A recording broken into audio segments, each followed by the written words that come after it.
Let's continue where we left off last time. We talked about Parseval's theorem. Remember, we formulated what Parseval's theorem is for all the different forms of the Fourier series. And Parseval's theorem insight is, it tells us how much power is contained in each individual component of the series. On one side you have a signal, on the other side you have a series. The power of the two needs to be the same, but what we obtain from Parseval theorems, they tell us how much power is each individual component. Why is that important to us? Because one thing that we don't like about Fourier series is the top boundary, right? M goes from 0 to plus infinity. In every practical applications, we are uncomfortable when something goes to infinity, right? Because you cannot have infinitely many terms. So our only hope is that we can truncate that sum, where we can say, okay, you don't need infinitely many terms. You need 5 terms, and you're okay. Within 99% of the power is captured there. So what we need to do, first thing that I'm going to do today is we're going to define the bandwidth of a periodic signal. And we're going to use Parseval's theorem to do that. So bandwidth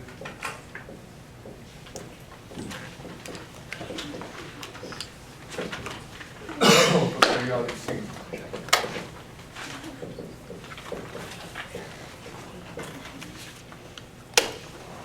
Here's what we have. We have that x of t is periodic, so it can be decomposed as C0 plus sum when n goes from 1 to infinity, Cn cosine 2 pi n f0 t plus theta n. So this is our Fourier series. As a matter of fact, I'm using second trigonometric form with a very faint marker. So let me change the C form of those guys over there. So power of the signal, as we have it defined, for a periodic waveform is 1 over t0. T0 is the period. Integral over the period, magnitude of x of t squared dt. That's how I calculate the power of the signal. And on the left-hand side, this is what I can do. On the right-hand side, the same power of the signal is given as C0 squared plus sum when n goes from 1 to infinity, Cn squared over 2. This is the Parseval's theorem. In this case, you can use other ones as well, but this one is the easiest. So, as I said, what we don't like in this formula is this particular infinity. Based on the Fourier series alone, it appears as if we need infinitely many components to build this signal. And this is, if you want an infinite precision, that is true. But in all practical applications, we seek to minimize how many components we need. So,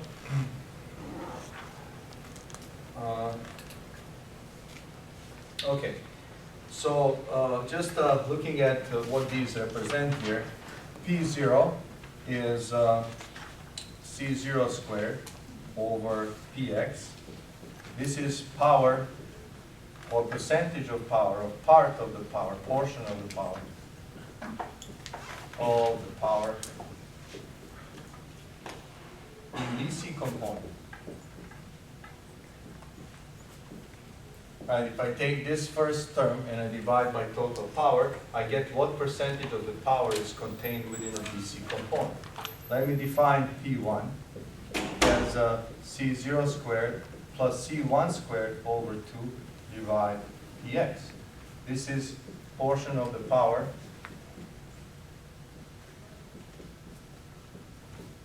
total power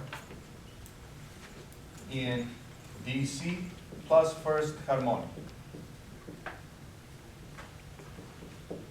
Okay, and so on. I can now define Pn as the sum of the power in the first n harmonics. So let me, before I define the bandwidth, let me look through a simple example. This will actually also help us refresh on how we calculate the Fourier series. So take a look at this example. I'm going to consider a waveform which is full rectified sine. So I have a, this is a t. This is my sine of t.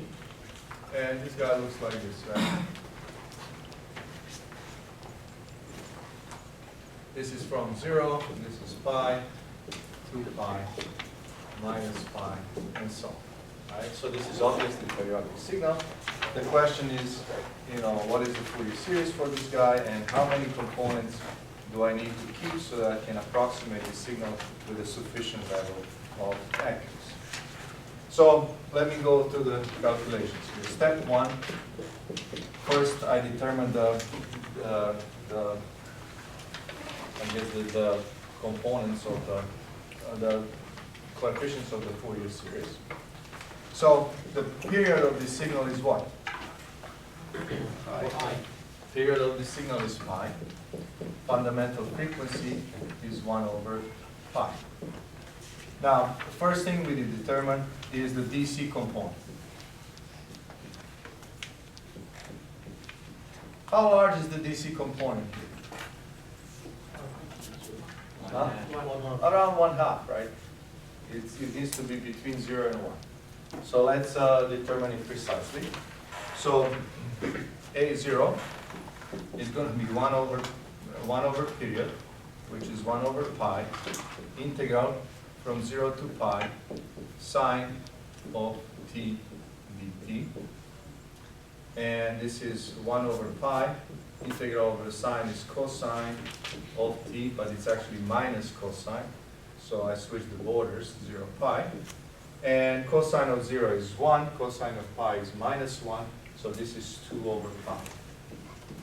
So 2 over 3 is the actual, or slightly smaller than that, which is okay, which seems okay for the DC component here.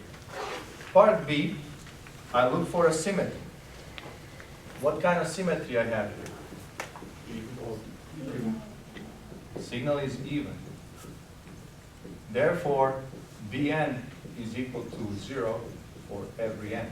So I don't need to calculate Bn coefficients. All I need to do is calculate for An.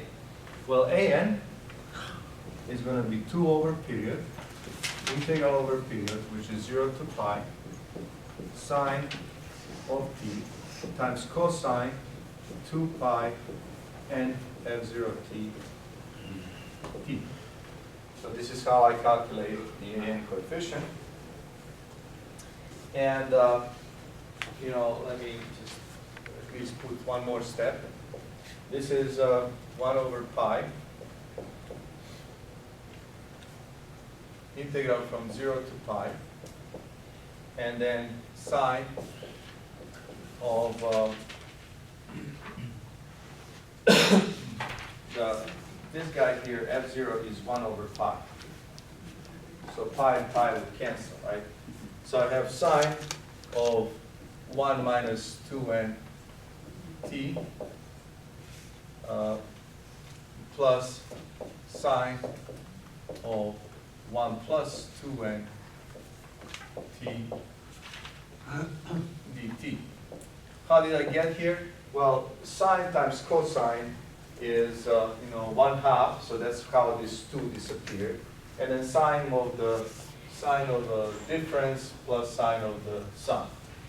That's one of the two identities. And you carry the integration, and I'm going to spare you a few details here. It's all in the notes. You end up with this being 4 over pi divided by 1 minus 4n squared. So this is An.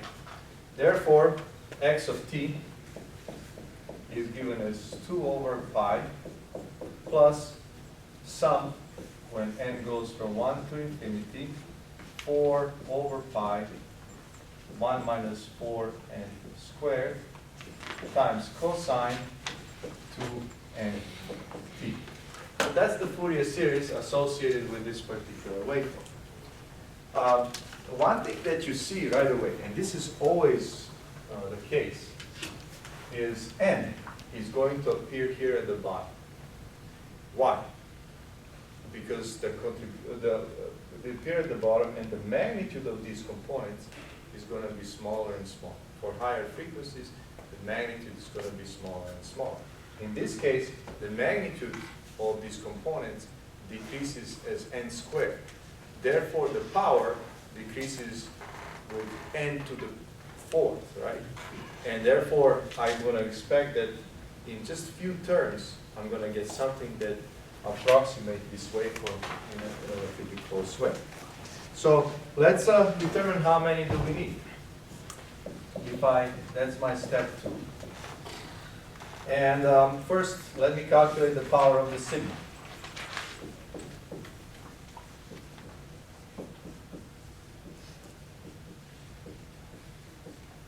So Px, we calculate it as 1 over period, 1 over pi, integral from 0 to pi, sine of t, magnitude squared dt. And this is 1 over 2 pi, integral from 0 to pi, sine squared is minus 1 minus cosine 2t dt. And then you can see that integration, this splits into 2 integrals. One is an integration of 1, which is integral from 0 to pi of 1 dt is just pi. So from that one, I'm going to get 1/2. And the second one, the integral is 0, because I'm integrating cosine over its period. So the average value is equal to 0. So the power of the signal is 1/2. Right? Now, let's look at now these individual contributions of each individual term here. P0 is the power contained in a DC component, is 2 over pi squared. Therefore, the ratio P0 over Px is going to be 2 over pi squared divided by 1 over 2. And when I did the calculations, this is 0.8106, which is 81.6%. So 80% of the power is in the DC component. Now let's take a look at P1. P1 is going to be 2 over pi squared plus the first one. When I put n equal 1 here, I get 4 over pi, 1 minus 4, so it's 4 over 3 pi, right? So let me just write 4 over pi divided by 1 minus 4, quantity squared divided over 2, right? This is the magnitude of the first component. I have to square it and divide it by the 2. So power in the DC, power in the first harmonic. When you calculate this, this is 0.4953. So P1 over Px is equal to 0.9907. So, which is 99.1%. So I get 91.1% of the total power captured in the first, in the DC value and the first harmonic. Okay? And that's what I said. Since this signal is, you can see that there is n squared over here, the signal, the contribution of the components decreases very rapidly. Now, could you explain part B once again? Part B. What I'm doing here is what I kind of started explaining here, right? You have, here's what we have. This is our, let's say, F, right? And this is the powers, right? So this is power of, let me just actually write it like this. This is C0 squared. This thing here is C1 squared over 2. This is C2 squared over 2. And so on, right? You see these guys falling in power. And then I say, okay, power in this component relative to I know that the total power, Ex, is going to be equal to C0 plus sum over n of Cn squared over 2, right? So that's if I sum all of these powers, I'm going to get the total power. But I look at what is the contribution of this probe, and it is 81% of the total power is in the DC component. Then I look at, well, what is the contribution in these two? And I end up 99.7%. So all the others, if I throw them away, would carry less than 1% of the, is it, yeah, 97.1, sorry. Would carry less than 1% of the total power. So now, if I put a filter here and get rid of all of them, how much am I distorting my signal? Not very much, because I'm just getting rid of less than 1% of its power. What I would probably see, these things here wouldn't be this sharp, right? These transitions, but overall the signal is going to look pretty much the same, right? It wouldn't look very much different. So we come to the concept now, how do I define the bandwidth of a periodic signal? According to the Fourier series, this thing has an infinite bandwidth, right? Because I need F0, 2F0, 3F0, 4F0, I need all of these components, and the components go to plus infinity. But practically, I'm going to define the bandwidth as a portion of the spectrum that contains certain amount of power. And we can define 95% bandwidth, 99% bandwidth, whatever is the number that we attach to it.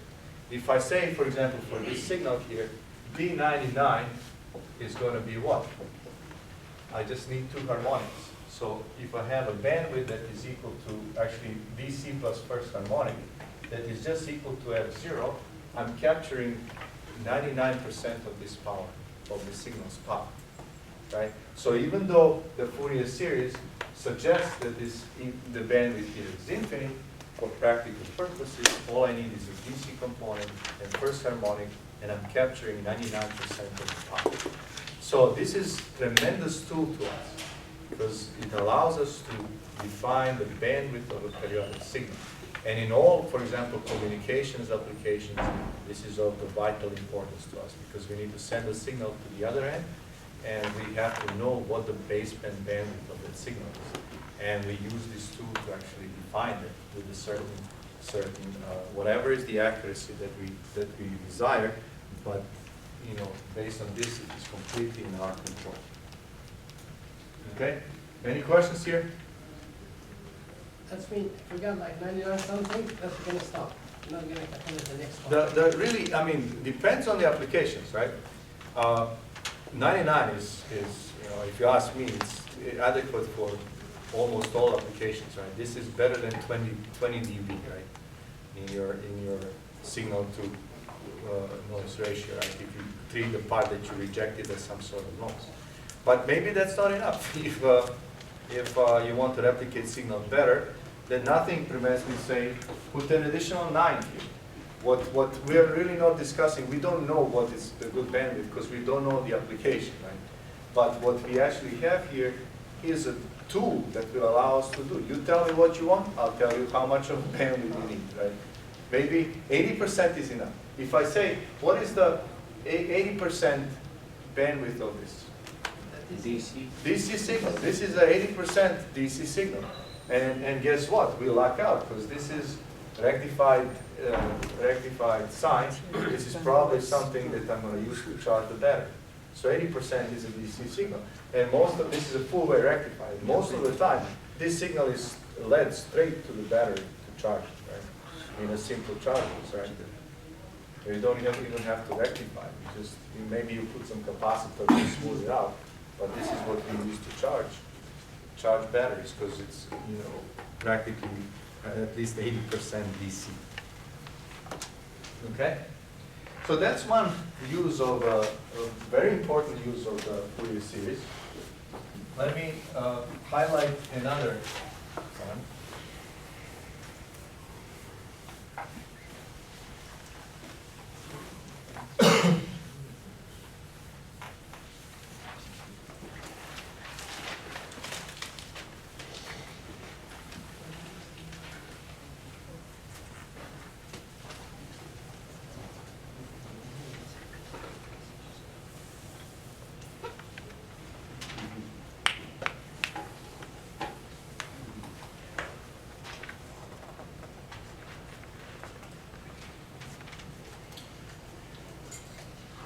So this is LT linear time invariant system with constant coefficients, response to periodic inputs.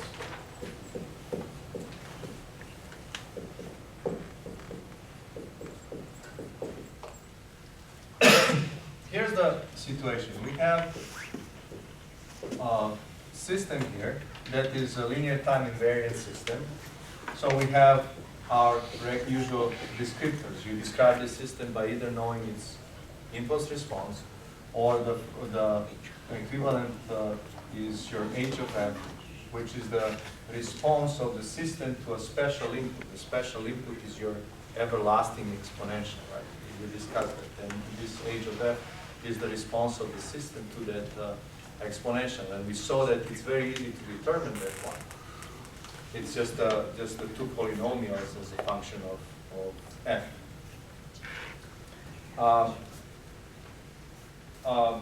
I'm sure you've seen that before, although I didn't cover in this course. These two guys are related. How are they related?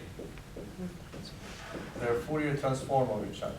So what the message here is that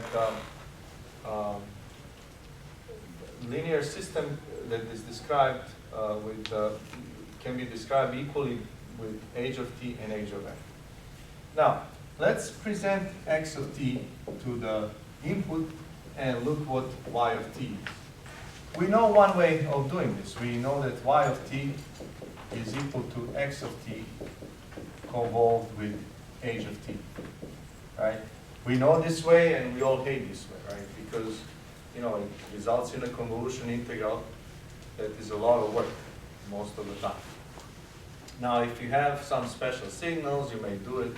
But if you have a signal like the one I just presented you, that rectified sign, and this impulse response is something exponentials, this quickly mushrooms into these integrals that you integrate by parts, and you know, and you have to kind of set, you know, go get a cup of coffee and make sure that nobody's disturbing you for the next 2 hours while you're doing it, right?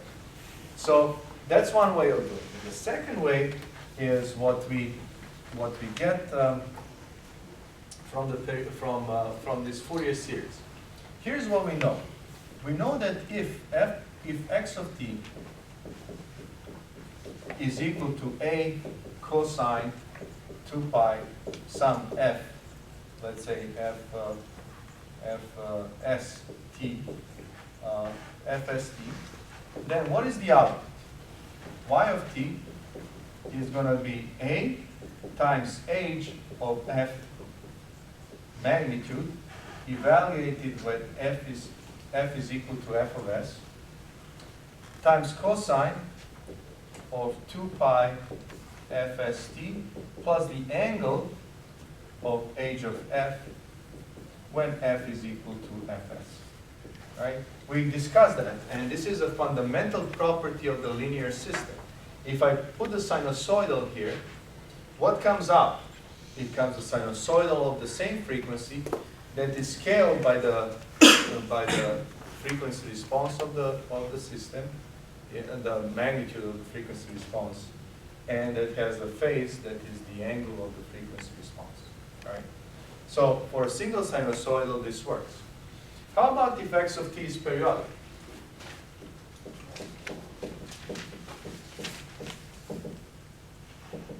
Then, here's what I know. X of t is equal to some c0 plus some, when n goes from 1 to infinity, cn cosine 2 pi n f0t n f0t plus theta n. Right? If x of t is periodic, it can be decomposed in a Fourier series.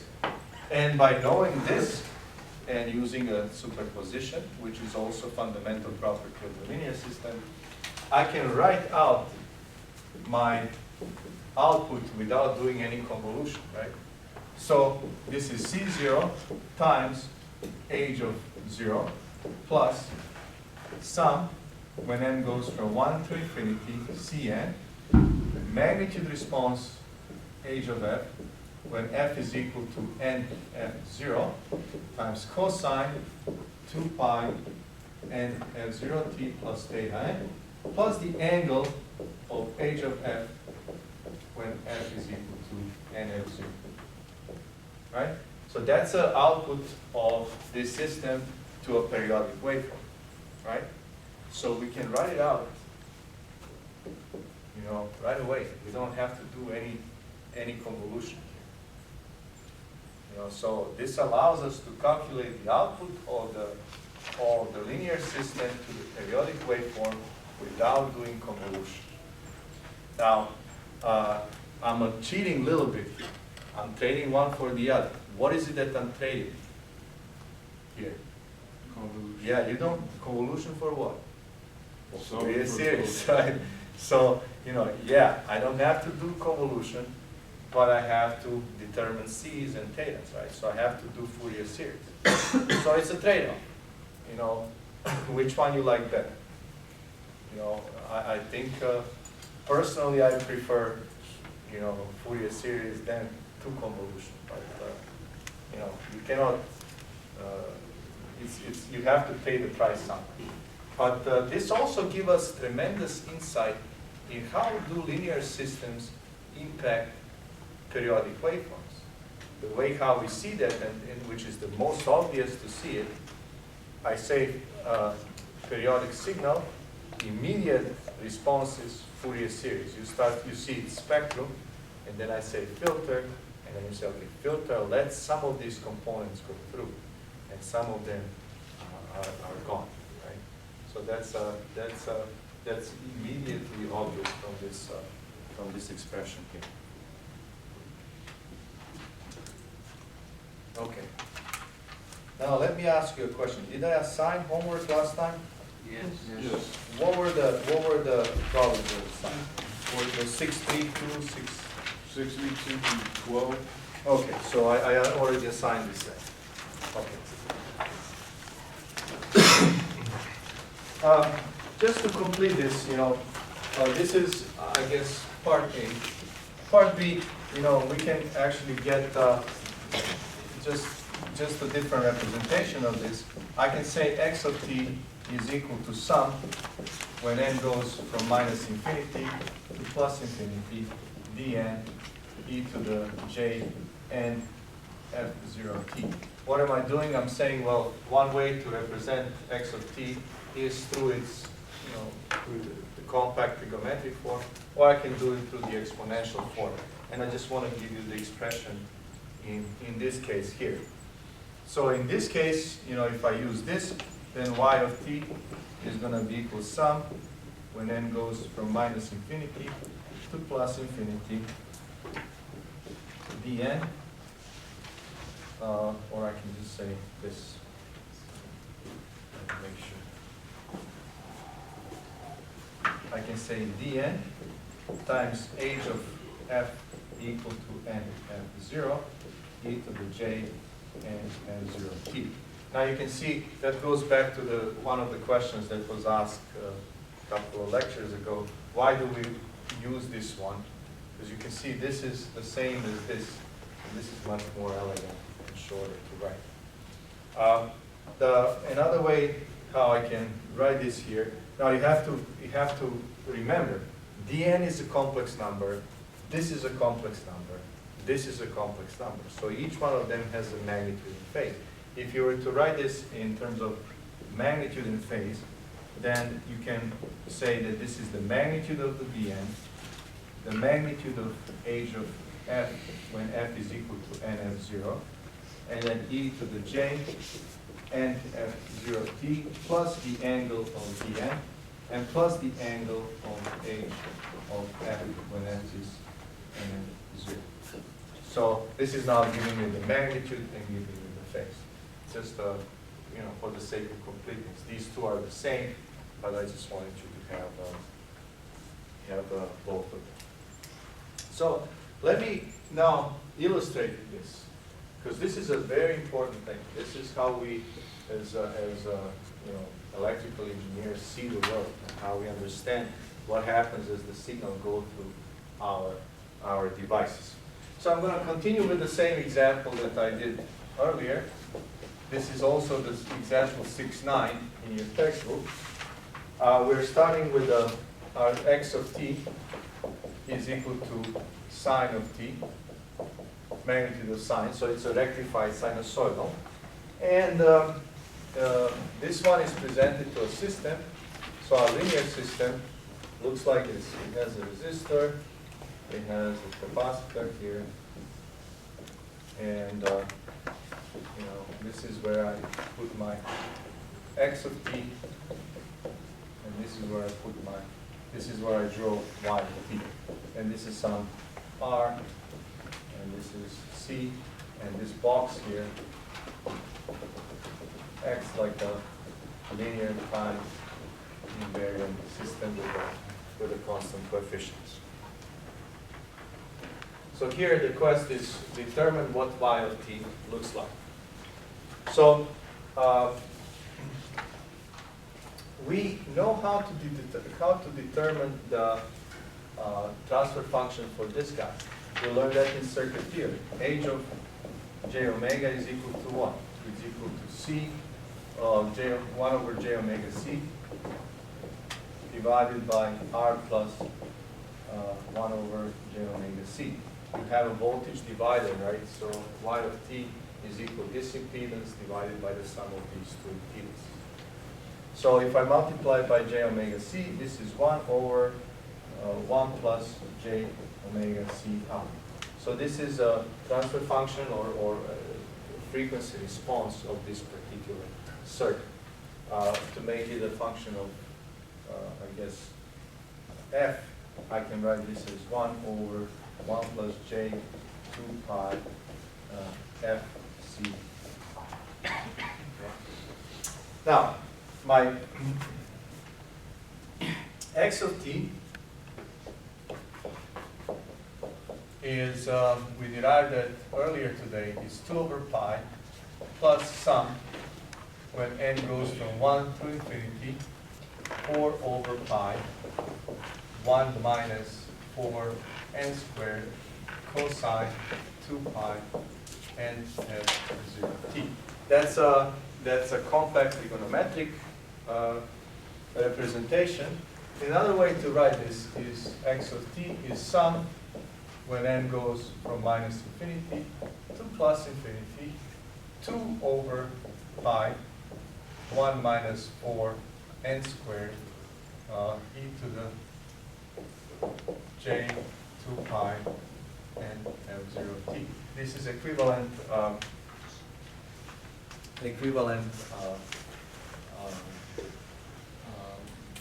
complex Fourier series that corresponds to this one. In our case, f0 is 1 over pi.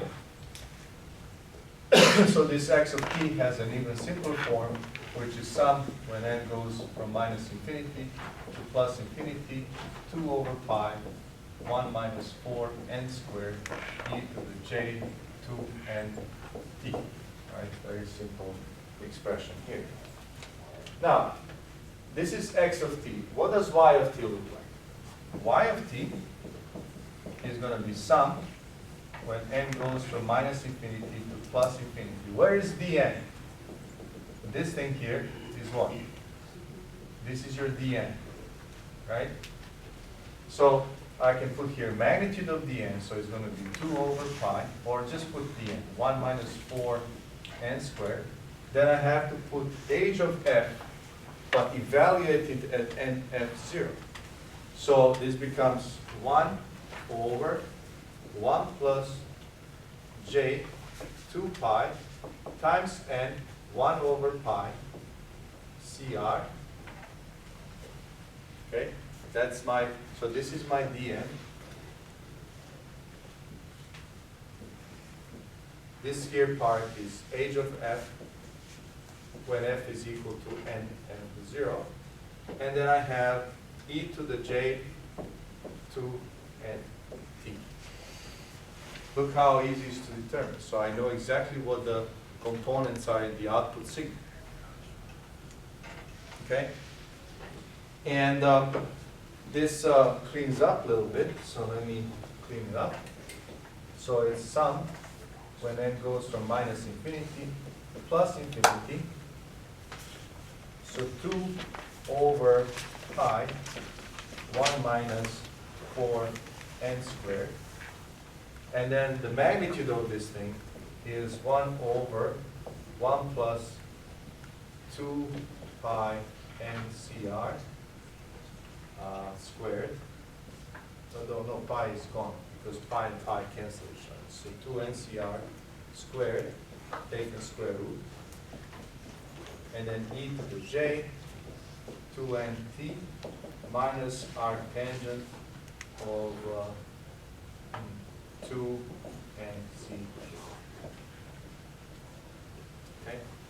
So that's what happens at the output. Now, if you feed Fourier series, if you feed periodic signal here, what ends up coming out is the periodic signal. All what happens when you have periodic signals going through linear systems look at each individual component and change its magnitude and its phase. And then the output is just sum of all of these individual components together. Now, this circuit here is doing particular thing. We already discussed that in the original waveform, the magnitudes of all the components decreased as n squared. This circuit makes that even more so, right? This is n squared taken square root. So this is equivalent to 1 over n, right? You can see that this decreases as 1 over n. This decreases as 1 over n squared. So the components here decrease as 1 over n cubed. So really, really fast, right? So this circuit here is a low-pass filter, right? That cleans up all the components that are of a higher magnitude. As a matter of fact, this one will actually get rid of, if you choose R and C properly, would get rid of the first harmonic as well. So very often in the rectifying circuits, you first put a diode to rectify sign or set of diodes to get the full wave rectified, and then you follow this with this RC circuit, which acts as a low-pass filter to smooth out. And then what ends up happening in the output is something that has even more of its power contained in a DC component. Right. Any questions here? Okay. So let me finish this problem. So if I were to use Parseval's theorem to determine what percentage of the power is in a DC component and what percentage of the power is in the AC components,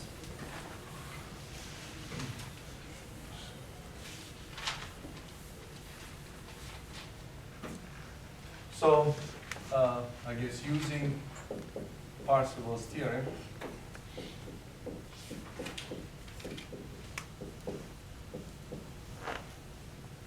we get P0 is equal to D0 is equal to 2 over pi. Right? That's if you look at this summation here, when I substitute n equals 0, this whole thing becomes 1. This 4n squared disappears, so I get my 2 over pi. And remember, that's a DC component, right? So it's nicely that you always should do that. When you do have a exponential series, always test what happens at 0, because that needs to be your DC component.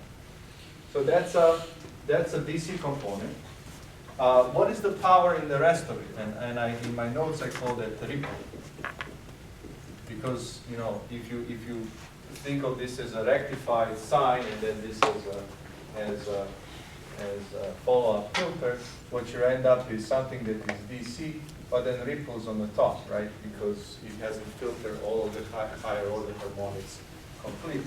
So the power of the ripple is going to be sum when n goes from minus infinity to plus infinity, but n is different than 0, of this of the magnitude of the dn squared And this is going to be equal 2 times sum when n goes from 1 through infinity, 4 over pi squared, 1 minus 4n squared, quantity squared, 1 minus 36n squared.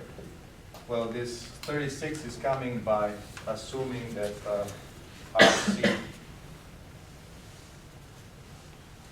RC is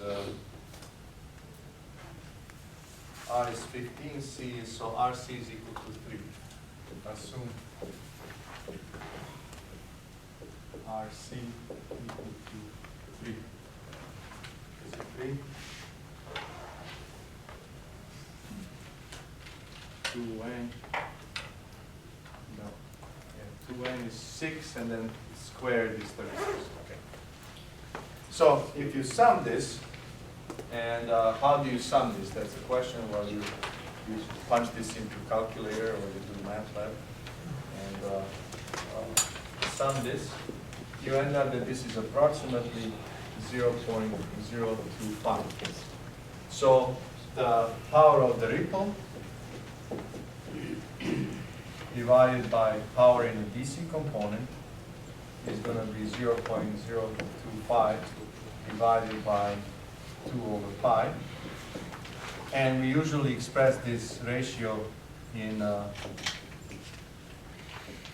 dV, which is going to be 10 log of 0.025 divided by 2 pi, which is going to be minus 24. So here, you know, your power in all the components except the DC is less than 100 times, actually 200 times smaller. Right? So power in all the other components is more than 200 times smaller than the power in the DC component. Any questions here? Very useful stuff. We do this all the time in practical applications. You know, stuff like how big are your intermodulation products? What is the signal to quantization ratio? What happens, you know, in all of these scenarios? And then Parseval's theorem and this analysis here gives us a very, very detailed insight into what happens to each individual component. Now, the Fourier series are just a tip of a very large area, which falls under what we call orthogonal function decomposition or representation. We already mentioned, and I wasn't too detailed on that sine and cosine have a special property amongst themselves. What is that property? That really noble property of orthogonality, which means that their dot product is equal to 0 if there are different frequencies. They are a beautiful example of that property, but they're not the only example. There are other functions that have the same kind of properties. And what we end up with is what we have are situations where there are some applications in which some other functions with the same property are better to be used. Like if you're, let me give you an example. If you're trying to decompose an image or something that has pixels, right?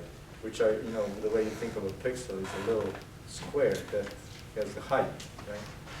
Then we know the sines and cosines are not very nice when things have sharp corners, right? Because they cannot approach those sharp corners. You need a lot of components to build these sharp transitions.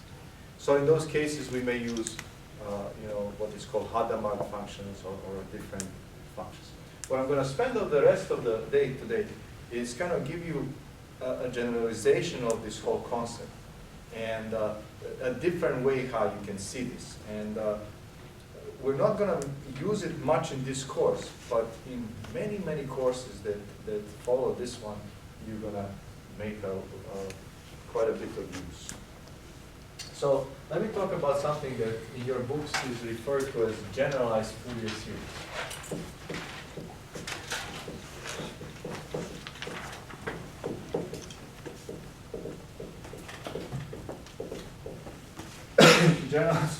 This is the statement that is made in the book. Signals are vectors.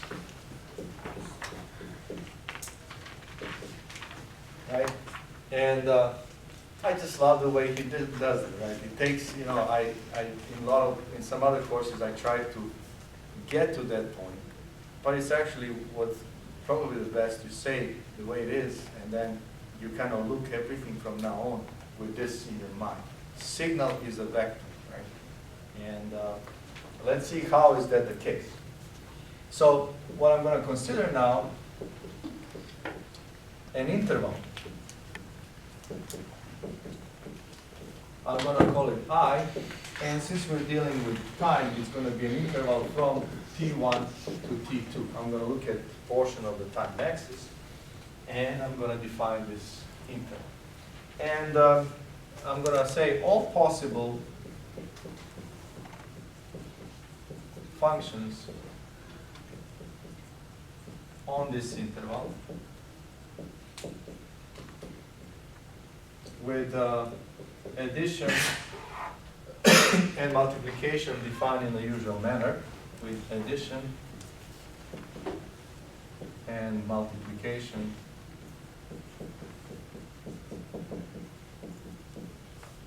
defined in the usual manner.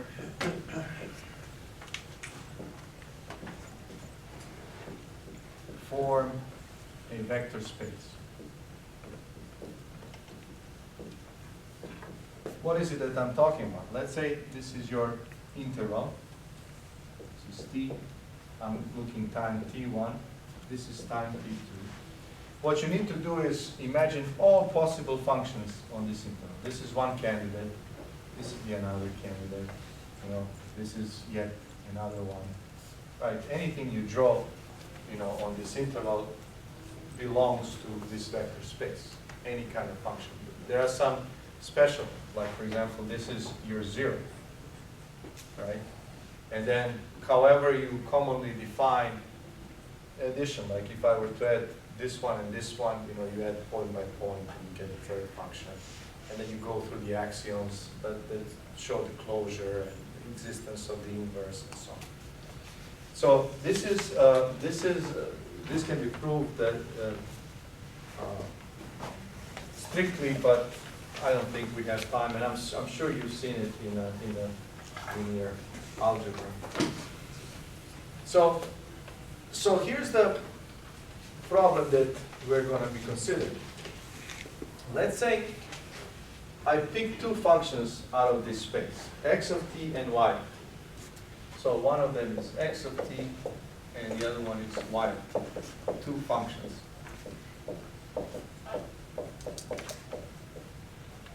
on this interval here, x of t, let's say this one, and this is y of t. And what I try to do is I say, well, x of t, I'm going to try to say, can be approximated with y of t, right? To some degree. That's true for every two of the functions.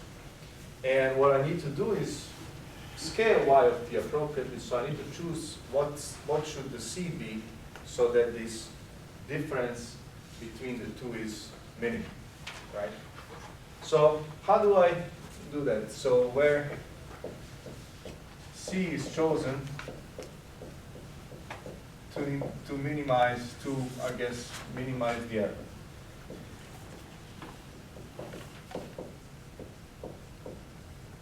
What is the error?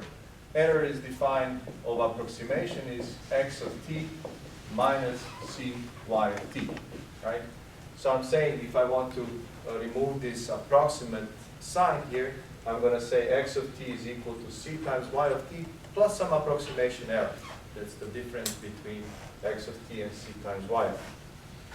I'm going to try to minimize this error using the following criteria. So optimization criteria.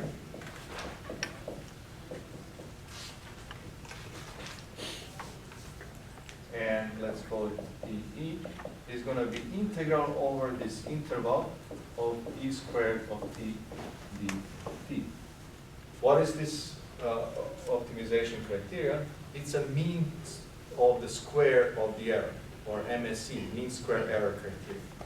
So I'm saying, find me a C so that when I form this error and I square it and I average it over the interval, I get the smallest value. Obviously, I can have infinitely many solutions for C, but usually only one minimizes this particular criteria. So let's carry this. This is a simple problem, calculus problem. Let's just do it and see what this C ends up being. So if I substitute this becomes an integral from t1 to t2, x of t minus c y of t, everything squared, dt.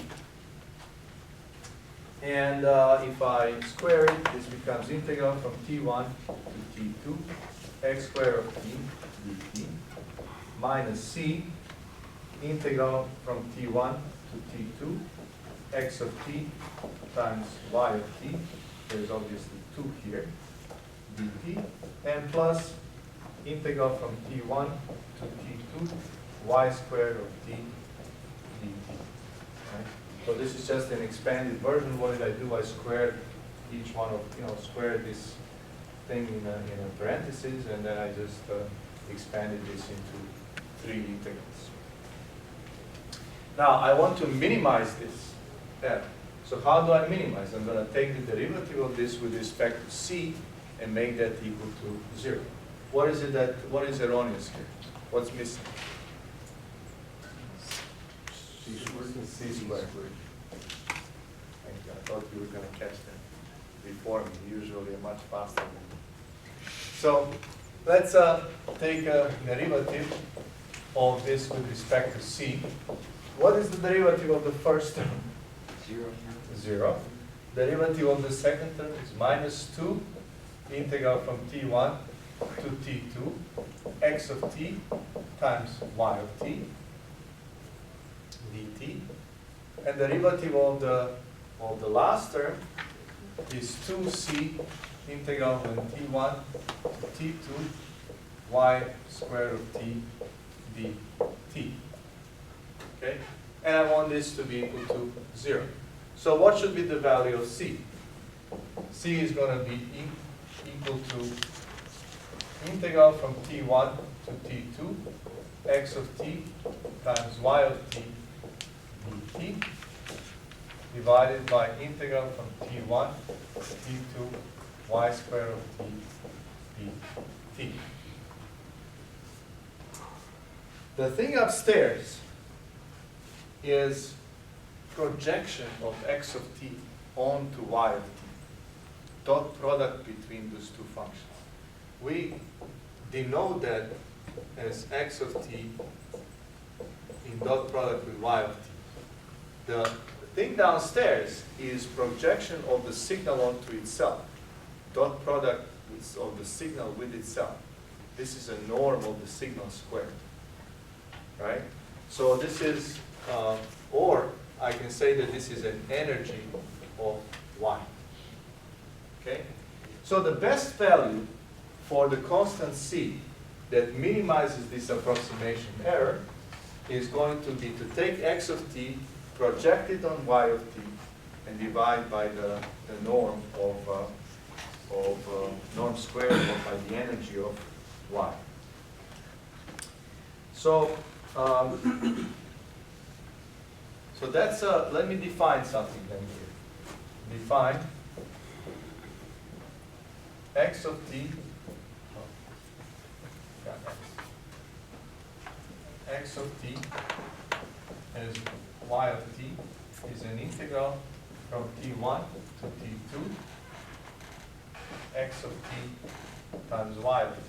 And I'm going to call this dot product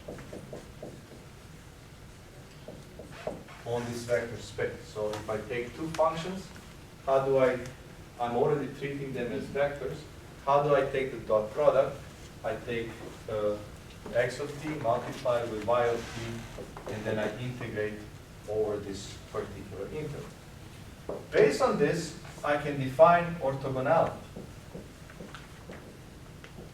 X of t is orthogonal to y of t if x of t in dot product with y of t is equal to what? 0. So I have two functions. If their dot product is equal to 0, then I claim that these two are orthogonal. Okay, so let's take a look at an example.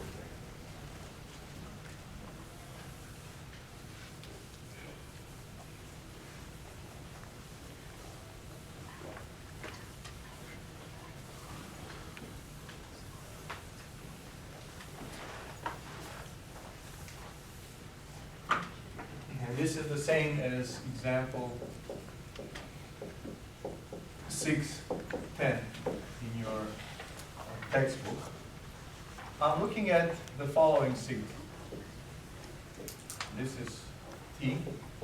I'm looking at the interval from 0 to 2 pi. So this is my interval I. It is 0 to 2 pi. T1 is 0, 2 pi is T2. And this is how my signal looks like. It's this square waveform. So this is what I call x of t. And my goal is to approximate x of t with y of t equal to sine of t. So that's the function. I want to approximate the square waveform with this function sine. So we already kind of did this, but let me just summarize it. X of t is going to be c times sine of t. And then the c is going to be dot product with x of t and sine of t divided by dot product, I guess, sine of t with itself. Right? Just the energy of the signal itself. So let's just do this calculation here. Dot product of sine of t with itself, or just the energy of y, is going to be integral from 0 to 2 pi, the sine squared of t dt. Now, if I, what is the value of this integral? I guess here I do the calculations, but it's easy to show that it's pi. Why is it pi? Because if I were to take an integral from 0 to 2 pi of 1 dt, what is the value of this integral? 0 to pi 1 dt. What is that? Oh, sorry, 2 pi. 2 pi, right? But this is also integral from 0 to 2 pi sine squared of t plus cosine squared of t dt, right? You see that? And then if you look at, well, I have two integrals here. One is integral from 0 to pi sine squared, and the other one is from 0 to pi cosine squared. They're the same, right? So half of this goes to sine, half of this goes to cosine. So this one, so that's why it's pi here. This is a trick. Right? You can, so when it's very easy to integrate sine squared and cosine squared in any integer number of periods, because whatever is the length of that, you divide it by 2, and that's on account of all of this. So now, if I were to calculate C, this becomes, and observe the format of this. This becomes 1 of the energy, which is, let me just write it like this, energy of Y, integral from 0 to 2 pi x of t times y of t, or I should really keep it on t1, t2. So in this case, this becomes 1 over pi integral from 0 to 2 pi x of t times sine of t dt. Let me rewrite this even a little bit different so that, I'm going to write this as 2 over 2 pi integral from 0 to 2 pi and then x of t times sine of t dt. What's the rationale here? What does this look like? 2 over t integral from 0 to t x of t times sine of t. So what is it that I'm doing when I'm calculating the Fourier series? I'm taking dot products all the time. So to evaluate this integral, it's simple, and you end up with a 4 over pi.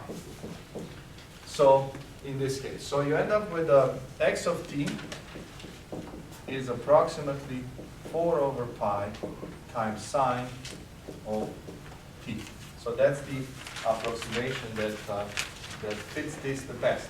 The result is a little bit surprising, because if I were to ask you to do this, and you would just without thinking, what you would say, oh, it's easy. The best sign that approximates this would be this one, right? Right? But it's not. It needs to be a little bit taller, right? So this is the better one, right? In a minimum square sense. Just it turns out from this math. All right. So that's an insight into approximation. Let me now introduce orthogonal set.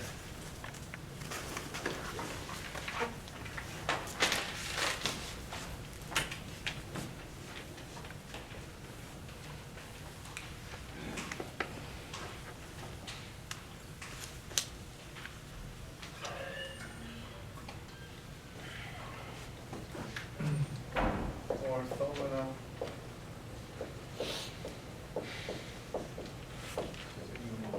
set.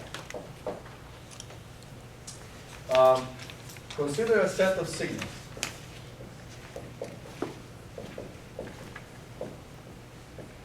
X n of t, possibly infinite set when n is equal to 0, 1, 2, and so on.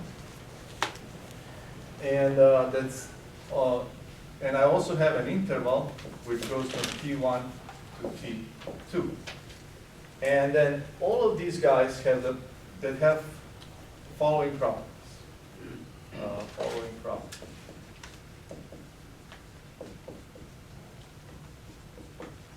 That the dot product between any two members of this set, xn of t times the dot product with xm of t, which you remember is defined as integral over this interval I1 of xn of t times xm of t dt, ends up being this. Ends up being 0 when m is different than n, and some energy n when m is equal to n. So this set is special. It contains the set of functions where if you pick any two of them, their dot product is equal to 0. And if you pick the same one, you get a certain energy here. So now the question, we extend this question of approximation even further. We say now, okay, I want to approximate x of t as c1, or rather c0 times x0 of t, plus c1 x1 of t, plus cn xn of t, plus and so on. Possibly there may be more than n. So now we're saying, okay, I have this set of functions, and I want to determine these coefficients c0, c1, cn, so that I approximate this x of t as close as I can in a mean square sense. Right? I want to approximate this in a mean square sense.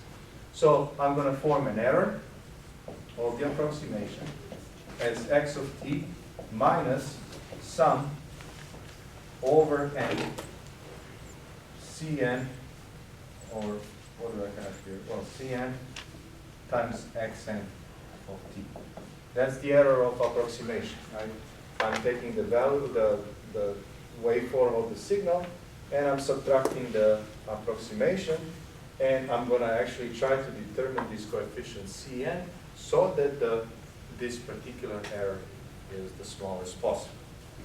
So my optimization criterion, just like in the previous case, is integral over I of e squared of t dt, which becomes an integral from t1 to t2 x of t minus sum over n Cn xn of t, everything squared dt. Okay? So that's my cost function or optimization function, the one that I'm trying to minimize. And my goal is to determine the C's that accomplish the task. So following exactly the same as in the case of a single C, I'm going to square these things. So this becomes t1 to t2, x squared of t dt. That's the first integral, minus 2 times integral from t1 to t2. Actually, let me rewrite this even slightly different. Minus 2 times sum over n Cn integral from t1 to t2 x of t times xn of t dt. That's the 2 times first times second term. And then what I'm left is the last one, which is a sum over n Cn squared integral from t1 to t2 xn squared of t dt.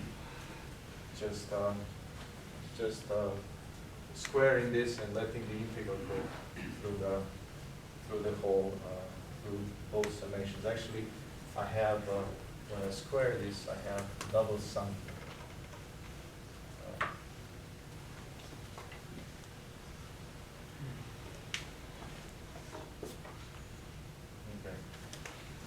I kind of go ahead of myself.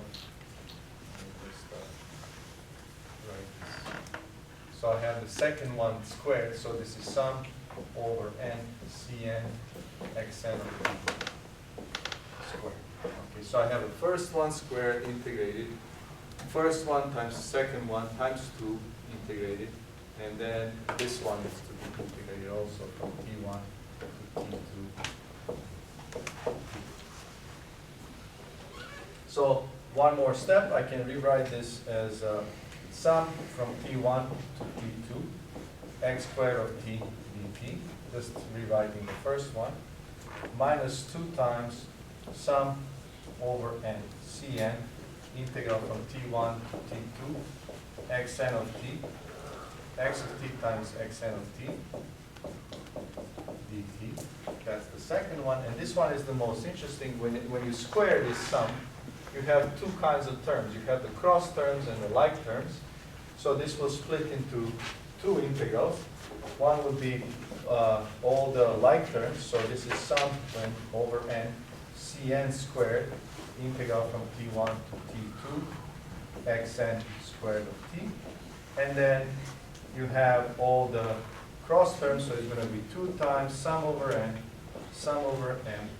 when n is different than n. Cn integral from t1 t2 xn of t xm of t dt. All right, so we went through this messy work. Now it's time for the smoke to clear. Since the sets are orthogonal, these signals have this polling property here. Then what happens to this? 0. 0, right? This on account of orthogonality, all of this is 0. What happens to this? This is our En, right? That's the energy. and this part here stays, right? So I end up with something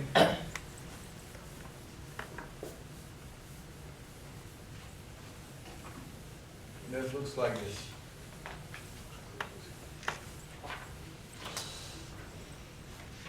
So this approximation error is going to be integral t1, t2, x squared of t, dt, minus 2 times an integral over n, cn, times an integral t1 to t2, x of t, xn of t, dt, and then plus all this summation here over n, cn squared, en. Right?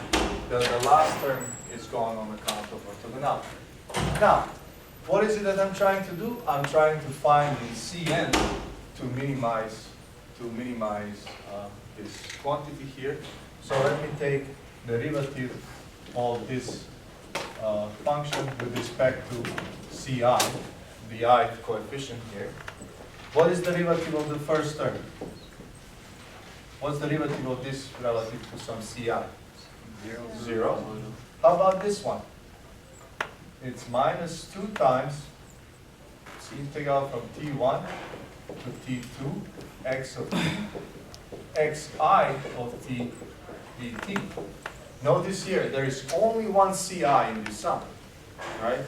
So all the rest of it is going to be 0. So only whatever multiplies ci stays. And what multiplies ci? This particular integral. The same thing happens here. You have plus 2 times ci ei. And this has to be equal to 0. And then from here, you get straightforward that the coefficient ci needs to be dot product between x of t, xi of t, dt divided by the energy of the I. Right? Because you get ci, this goes on the other side, and you divide. And I can write this in a shorthand notation as x of t, xi of t, dot product between x of t and xi of t divided by the energy of the I. So this is a very general formula. What we are having here, and this is the last thing. Here's how you should think about it. Here's my x1.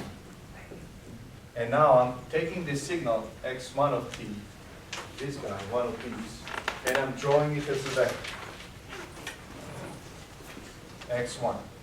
Now, x2 of t is orthogonal to x1. So let's say this is x2 of t, and you have to, I have a limited, it's a two-dimensional space. You have to imagine that this angle here is the right angle, right, between x1 and x2. And this is x3, and there's a right angle between x1 and x2 and x3, and there's also a right angle between x3 and x1, and so on. Now, I put my signal x of t, which I just call x here, and the question is, how do I form the best approximation? I'm going to take the dot product with x and x1, and divide this by energy of x1, and this becomes how much of this vector I need to put into x. So I'm going to say now x is equal x in dot product with x1 divided by energy of 1 times x1, right? This is the coefficient C1 here. C1 plus x in dot product with x2 divided by energy 2 times x2 and plus and so on. So this is C2 and so on. So this is how, if I'm given an orthogonal set, xn of t, and I'm given an approximation task, how I use this orthogonal set to approximate the function x, this is how I do it. Okay? We ran out of time, so I'm going to stop here. What I'm going to do next time is we actually put sines and cosines, and you will see that the sines and cosines fit this. And based on that, we're gonna say, oh, okay, so let me try this. And guess what will come out? Come out of this. It will, Fourier series will come out of this right away. So what is Fourier series? You have all of these sines and cosines. There are vectors. As a matter of fact, there are orthogonal vectors. And I'm taking my signal and think of them as forming this corner, right? And my signal is here. Then I'm saying, okay, how do I build my signal? Well, I need this much of this one, and this much of this one, and this much of that one. And how do I determine how much I need? I take the dot product between this and the vector and normalize it, right? This is this energy downstairs. And when you do that, you will see the Fourier series comes right. So then you are able to see those calculations formula that we're doing. You know, this 2 over t integral over period x times cosine 2 pi fn and so on. These are actually dot products that you're taking. You're decomposing your signal along the orthogonal basis. So that's what we do. That's where this is leading. You're going to luck out this time. I'm not going to assign the homework. This is the first. Yes, endless happiness.